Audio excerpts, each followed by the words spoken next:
bénéficie, comme je disais tout à l'heure, d'une discrimination positive. Et c'est comme ça dans tous les domaines. J'ai envie de prendre un exemple tout à fait banal et très moderne. Je me suis toujours demandé pourquoi Israël, en direct de Jérusalem, participait à One Point, Two Point, le concours de l'Eurovision, par exemple. Ça fait très longtemps. Je me souviens, j'étais jeune quand j'ai fait la remarque. Je me disais, mais comment ça se fait qu'Israël, c'est pas en Europe? J'étais jeune, maintenant ça c'est... Mais bon, voilà, c'est... Bon, je crois que chacun sait pourquoi. Il y a l'histoire, le poids de l'histoire, la culpabilité, etc. Bon, donc il y a... Bon, moi j'ai envie de dire qu'à la limite, qu'Israël, qu'il y ait des relations avec Israël, bon, ça ne me dérange pas, c'est pas ça le problème. Le problème, c'est que qu'on ait envie d'aider Israël, qu'on reconnaisse l'existence de l'État d'Israël, pas de problème. Mais qu'on fasse d'Israël une vraie démocratie qui respecte le droit international, qui respecte le droit humanitaire, qui respecte les droits humains. C'est tout.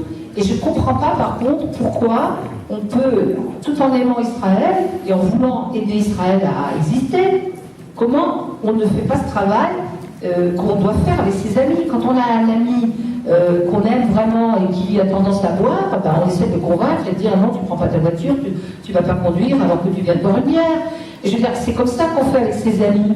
Et là, c'est là le grand problème, je trouve. C'est que ceux qui aiment Israël et qui veulent soutenir l'existence d'Israël, donc très bien, mais pourquoi soutenir Israël de cette manière-là? C'est là où il y a un vrai problème, quoi. Et moi c'est ça surtout que je me pose comme question, quoi. Je n'arrive pas à comprendre ça. Autant je peux comprendre ceux qui aiment Israël et qui défendent l'existence de l'État d'Israël, ça je comprends très bien. Mais je ne comprends pas pourquoi il y a autant de gens qui acceptent cette dérive, ces excès, enfin tout ce que vous connaissez. Bon, moi je ne l'ai pas trop dit là, mais je vous assure, je suis allée plusieurs fois à Gaza.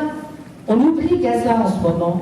Enfin, avec tout ce qui se passe un peu partout dans le monde, on oublie la souffrance des Gazaouis. Là, la question de l'eau, par exemple, mais ça devient catastrophique. Bon, il y a une pétition qui vient d'être lancée parce qu'il va bientôt plus y avoir d'eau potable à Gaza. Moi, je vous assure, c'est vrai, j'ai bu du thé fait avec de l'eau saumâtre à Gaza. Parce que les gens, bah, ils ont de l'eau qui est dégueulasse, qui remonte de la mer, enfin, un peu salée, etc. J'ai bu du thé imbuvable. Et la situation, enfin moi, au Gaza, je trouve qu'on n'en parle pas assez parce que c'est épouvantable, c'est terrible. Et ça, voilà, bon, sur le plan humain. Alors, vous savez, au Parlement européen, on devait rentrer dans Gaza, c'était en 2009. Alors, vous savez, quand il y a une mission, une délégation, je fais partie de la délégation qui représente le Parlement européen auprès de ce qu'on appelle le Conseil législatif palestinien. Donc nous y allons régulièrement, à chaque fois le programme est élaboré en amont, et évidemment il est validé par les autorités israéliennes. Vous n'allez pas en Cisjordanie ou à Gaza sans qu'Israël le veuille et sache ce que vous allez faire. Il était prévu que tel matin nous entrions par le passage d'Eretz à Gaza. Comme la veille, la présidence suédoise avait fait des déclarations tout à fait défavorables à Israël, eh bien nous avons été punis. Et ce qui fait que nous ne sommes pas entrés à Gaza. Alors donc les parlementaires ont protesté, le président du Parlement a protesté, nous sommes rentrés à Bruxelles, etc. Par la suite, nous avons eu l'idée de demander à entrer par l'Égypte. Donc nous sommes allés plusieurs fois en délégation officielle, en passant par Rafah. Ce qui fait que, voilà, on n'a plus demandé du tout aux Israéliens l'autorisation de rentrer. Sauf une fois, parce que j'avais proposé, je suis membre de la Commission des droits des femmes, j'avais proposé, puisque vous savez bien qu'on parle, beaucoup de parlementaires se préoccupent du statut, de la vie, des droits des femmes musulmanes. C'est un sujet qui préoccupe beaucoup d'Européens. Donc, profitant de cette préoccupation, j'avais proposé que nous allions voir ce qu'il en était des conditions de vie des femmes à Gaza.